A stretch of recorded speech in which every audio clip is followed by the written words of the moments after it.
সুপ্রিয় চাকরি প্রত্যাশী ভাই বোনেরা সকলকে জানাই আসসালামু আলাইকুম। নতুন নতুন নিয়োগ বিজ্ঞপ্তি প্রকাশের ধারাবাহিকতায় আজ আপনাদের সামনে নিয়ে আসলাম বাংলাদেশ সিভিল সার্ভিস প্রশাসন একাডেমি থেকে সম্প্রতি প্রকাশিত যে নিয়োগ বিজ্ঞপ্তি সেটি নিয়ে আমরা এখন আলোচনা করব। নিয়োগ বিজ্ঞপ্তি 9 জুলাই 2025 তারিখে প্রকাশ হয়েছে। তো কি পদে কি পরিমাণ লোক নিয়োগবে এবং তাদের শিক্ষাগত যোগ্যতায় বা কি, আমরা এখন সেসব বিষয় নিয়ে আলোচনা করব। তো আলোচনা শুরু করার আগে সকলকে বলতে চাই যে সকল ভাইয়েরা এখন পর্যন্ত আমার চ্যানেলটি সাবস্ক্রাইব করেননি তারা আমার চ্যানেলটি সাবস্ক্রাইব করে রাখতে পারেন, কারণ আমাদের চ্যানেলে নতুন নতুন নিয়োগ বিজ্ঞপ্তি প্রকাশের সাথে সাথে আমরা তা প্রকাশ করে থাকি এবং চাকরির বিভিন্ন ধরনের পরামর্শক বিষয় নিয়ে আমরা আলোচনা করে থাকি। যাই হোক, কথা না বাড়িয়ে শুরু করি আমাদের আজকের আলোচনা। আমরা প্রথমে যে পদটি দেখতে পাচ্ছি সেটি হচ্ছে কম্পিউটার অপারেটর। একটি মাত্র পদ খালি আছে এখানে। তারা জানিয়েছে কোনো স্বীকৃত বিশ্ববিদ্যালয় হইতে বিজ্ঞান বিভাগে স্নাতক বা সমমানের ডিগ্রি এবং কম্পিউটার মুদ্রাক্ষরে প্রতি মিনিটে বাংলায় 25 শব্দ এবং ইংরেজিতে 30 শব্দের গতিসহ সংশ্লিষ্ট বিষয়ে স্ট্যান্ডার্ড অ্যাপটিটিউড টেস্টে উত্তীর্ণ হতে হবে। এবং 2 নম্বর যে পদটি দেখতে পাচ্ছি সেটি হচ্ছে 60 মুদ্রাক্ষরিক কাম কম্পিউটার অপারেটর। এখানেও একটি পদ। তারা শিক্ষাগত যোগ্যতা এবং দক্ষতা বিষয়ে জানিয়েছে যে কোনো স্বীকৃত বিশ্ববিদ্যালয় হইতে স্নাতক বা সমমানের ডিগ্রি, কম্পিউটার ব্যবহারে দক্ষতা, ষাটলিপি ইংরেজিতে সর্বনিম্ন 25 এবং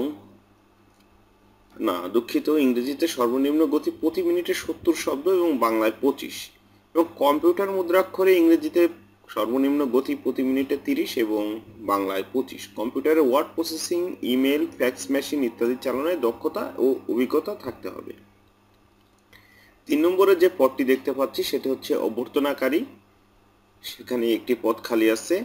তারা জানিয়েছে কোনো স্বীকৃত বোর্ড হতে দ্বিতীয় বিভাগ বা সমমানের জিপিএতে উচ্চ মাধ্যমিক সার্টিফিকেট বা সমমানের পরীক্ষায় উত্তীর্ণ এবং কম্পিউটারে এমএস অফিস প্রোগ্রামে দক্ষতা।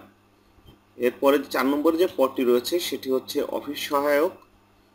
এখানে সর্বাধিক সংখ্যক অর্থাৎ 8টি পদ খালি আছে। তারা জানিয়েছে যে কোনো স্বীকৃত বোর্ড হতে অনন্য দ্বিতীয় বিভাগ বা সমমানের জিপিএতে মাধ্যমিক স্কুল সার্টিফিকেট বা সমমানের পরীক্ষায় উত্তীর্ণ।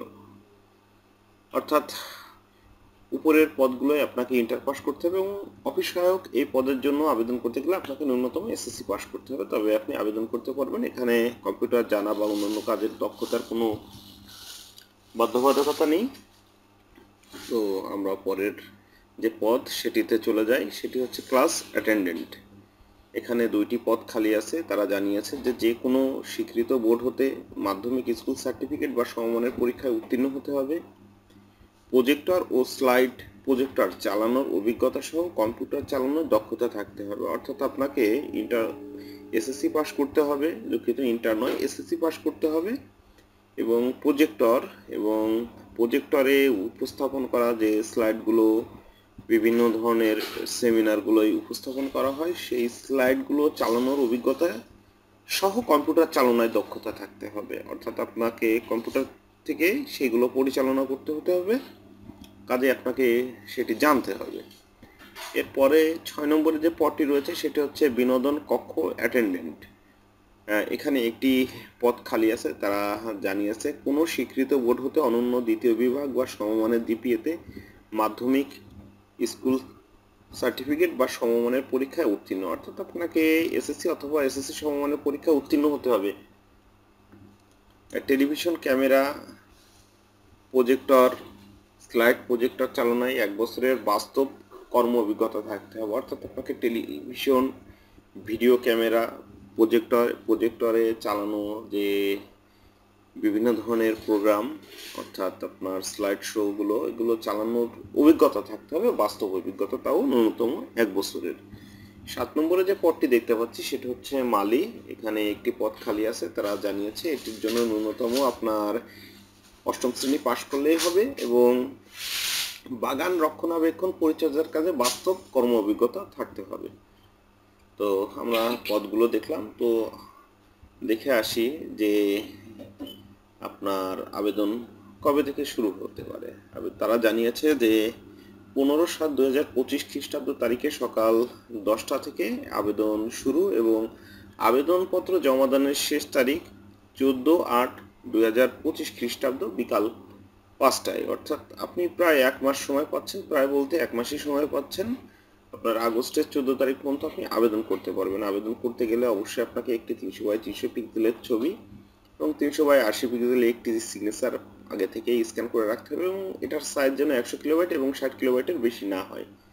তো আবেদন করতে গেলে তাদের যে ওয়েবসাইট bcsaa.teletalk.com.bd এই ওয়েবসাইটে প্রবেশ করে আপনারা আবেদন করতে পারবেন এবং ফি জমা দিতে হবে তাদের আবেদনের জন্য। তারা জানিয়েছে যে 1 নম্বর পদের জন্য 168 টাকা এবং 2 এবং 3 নম্বর পদের জন্য 112 টাকা, 4 থেকে 7 নম্বর পদের জন্য 56 টাকা করে আপনার আবেদন ফি জমা দিতে হবে। তো আবেদন ফি জমা দিবেন, আপনারা টেলিটকের সিমে পূর্ব থেকেই নির্দিষ্ট টাকাটি ভরে রাখবেন এবং আপনার SMS চার্জটিও সাথে রাখবেন।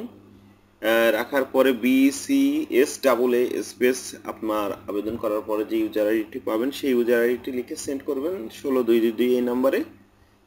একটি ফ্রিতে SMS আপনাকে পিন নাম্বার দিবে। পরবর্তী মেসেজ অপশনে যে টেলিটকের সিম থেকে আবারও BCSAA স্পেস ইয়েস লিখবেন এবং ওই প্রদত্ত পিন নাম্বারটি বসিয়ে আপনি সেন্ড করে দেবেন 16222 এই নাম্বারে।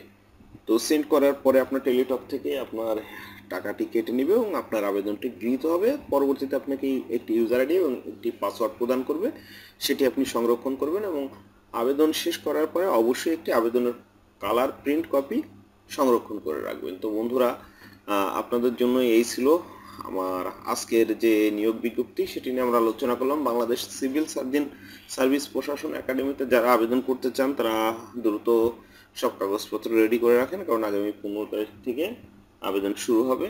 তো এখন পর্যন্ত যে সকল ভাইয়েরা আমাদের চ্যানেলটি সাবস্ক্রাইব করেন তারা এখনই বিডি জব সলিউশন চ্যানেলটি সাবস্ক্রাইব করে রাখুন। ভালো লাগলে অবশ্যই লাইক দিন, আপনার মূল্যবান মতামত কমেন্ট বক্সে জানান এবং আপনারা কী ধরনের চাকরির নিয়োগ বিজ্ঞপ্তি নিয়মিত পেতে চান, বেসরকারি চাকরি নিয়োগ বিজ্ঞপ্তি পেতে চান কিনা সেটিও জানান। তো ভালো থাকবেন সবাই, দেখা হবে আগামী পর্বে। আজ এই পর্যন্তই, আল্লাহ হাফেজ।